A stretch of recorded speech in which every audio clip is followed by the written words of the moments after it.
അപ്പൊ നിങ്ങൾ വിചാരിക്കും ഇവൾ എത്ര ദിവസം എവിടെയായിരുന്നു വ്ളോഗിൽ നിർത്തിയപ്പോൾ പാട്ട് പാടാൻ തുടങ്ങിയോ? അങ്ങനെയൊന്നല്ല ഗൈസ്. ഞാൻ എത്ര ദിവസം ഒരു ആഴങ്ങളായിട്ടുള്ള ഒരു ചിന്തകളിലായിരുന്നു എൻ്റെ ജീവിതം. ആ ജീവിതത്തിൽ നിന്ന് പുറത്ത് വരാൻ കുറച്ച് ടൈം എടുത്തു ഗൈസ്. അപ്പോൾ ഞാൻ വിചാരിച്ചു ഇനി മുതൽ ഞാൻ എന്തായാലും റെഗുലർ ആയിട്ട് വീഡിയോ ഇടുന്നു. ഇതൊക്കെ ഇനി പറച്ചിലാവോ ഇനി കറക്റ്റായിട്ട് നടക്കുമെന്നൊന്നും എനിക്കറിയില്ല. പുറത്തിറങ്ങാത്ത ഞാൻ പുറത്തിറങ്ങി. എന്താ വെച്ചാൽ കുറേ ദിവസമായിട്ട് കുഞ്ഞുമ്മ വിളിക്കുന്നുണ്ട് വീട്ടിലോട്ട്.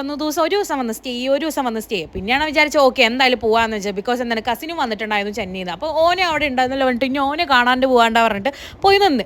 അതിനുശേഷം നമ്മൾ വിചാരിച്ചു ഓക്കെ ഒന്ന് പുറത്തിറങ്ങി ചായ ഒക്കെ കുടിച്ചിട്ട് വരാമെന്ന് വിചാരിച്ചു. പിന്നെ ഇവരൊക്കെ കൂട്ടി ചായ എല്ലാം കുടിക്കാൻ പോയിട്ട് വന്ന് അവിടെ പോയാൽ മാത്രമല്ല പിന്നെ കുഞ്ഞുമ്മ വീട്ടിൽ വന്നാലും എന്താണ് അടിപൊളി ഫുഡ് ഉണ്ടാക്കി തരും. അതാണ് കുഞ്ഞുമ്മയുടെ ഹൈലൈറ്റ്. ഞാൻ പുറത്ത് പോയി അങ്ങനെ ഫോൺ യൂസ് ചെയ്യാം. ബിക്കോസ് എന്താണ് എനിക്ക് അങ്ങനെ ഇഷ്ടമല്ല. നമ്മൾ ഒരു സ്ഥലത്ത് പോയാൽ അതിന് നമ്മൾ ആസ്വദിക്കുക, എൻജോയ് ചെയ്യുക, ആ മൂമെൻറ്റ് നമുക്ക് കീപ്പ് ചെയ്യുക. അങ്ങനെയുള്ള സാധനമാണ് ഞാൻ ചെയ്യാല്. പിന്നെ അതിനുശേഷം എന്താണ് അവരോട് അടിച്ച് പൊളിച്ച് ഞാൻ ഒരു ദിവസമാണെങ്കിലും ആ ഒരു ദിവസം അടിച്ച് പൊളിച്ച് ഇവരോട് കളിച്ചും ചിരിച്ച് ഞാൻ വീഡിയോ എടുക്കാൻ മറന്നുപോയി. പിന്നെ അതിനുശേഷം നെക്സ്റ്റ് അമ്മ വിളിക്കാൻ വന്ന അതിനുശേഷം ഉമ്മമാൻ്റെ വീട്ടിൽ പോയി. അതിനുശേഷം ഫുഡെല്ലാം കഴിച്ച് എൻ്റെ വീട്ടിലോട്ട് പോയി.